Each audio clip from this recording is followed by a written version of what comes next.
코로나19 신규 환자가 증가세로 돌아서면서 사흘 만에 1,800명대로 늘었습니다. 이번 주 후반부터는 여름 휴가철과 광복절 연휴 대규모 이동에 영향이 나타날 것으로 보여 확산세가 더 커질지 우려됩니다. 취재기자 연결합니다. 신현준 기자. 네, 신현준입니다. 네, 휴일 영향이 사라지면서 확진자 수가 다시 늘었습니다. 자세히 정리해 주시죠. 네, 오늘 0시 기준 신규 확진자는 모두 1,805명입니다. 전날보다 400명 넘게 늘면서 사흘 만에 다시 1,800명대로 올라섰습니다. 1,000명 이상 4자릿수 확진자도 43일째 이어지고 있습니다. 광복절 사흘 연휴 동안 검사 건수가 줄면서 1,300명대까지 떨어졌다가 다시 상승한 겁니다. 특히 주 후반부터는 여름 휴가철과 연휴, 대규모 인구 이동에 따른 영향이 나타날 것으로 보여서 추가 확산 우려가 커지고 있습니다. 이런 가운데 정부는 다음 주부터 적용할 사회적 거리두기 단계 조정안을 모레, 그러니까 금요일 발표할 예정입니다. 감염 경로를 보면 국내 발생이 1,767명, 해외 유입이 38명입니다. 국내 발생을 지역별로 보면 수도권 환자가 1,107명으로 전체의 62.6%를 차지합니다. 서울이 507명, 경기 509명, 인천이 91명입니다. 수도권 밖의 상황도 좋지 않아서 발생 비율이 40%에 가깝습니다.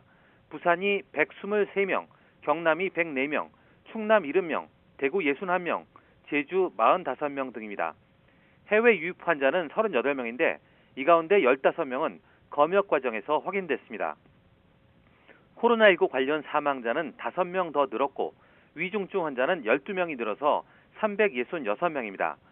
백신 1차 접종자는 71만여 명이 늘어 누적 접종자는 2,378만여 명으로 전 국민의 46.3%입니다. 접종을 모두 끝낸 사람은 49만여 명이 늘어 누적으로는 1,049만여 명, 전 국민의 20.4%입니다. 네, 이런 가운데 오늘 중대본 회의에선 젊은 층의 백신 접종에 대한 당부도 있었죠.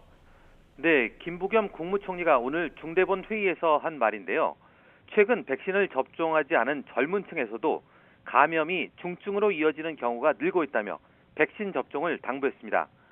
김 총리는 백신 접종은 감염 위험을 낮출 뿐 아니라 입원과 사망 가능성을 크게 떨어뜨린다는 점에서 효과가 충분하다고 강조했습니다. 또 백신 접종이 속도를 내면서 국민의 46.3%가 1차 접종을 마쳤다고 전했습니다. 이어 내일 10부제로 진행해온 40대 이하 접종 예약이 1차로 마무리되지만 이번에 참여하지 못한 분도 추석 연휴 전까지 언제라도 예약의 기회가 남아있다고 말했습니다. 또 60살 이상 1차 미접종자의 예약률이 낮은 점을 거론하면서 어르신들은 델타 변이로 인한 4차 대유행에 더 취약할 수 있는 만큼 가족과 이웃 등 주변에서도 어르신들의 접종 참여에 힘을 보태달라고 당부했습니다.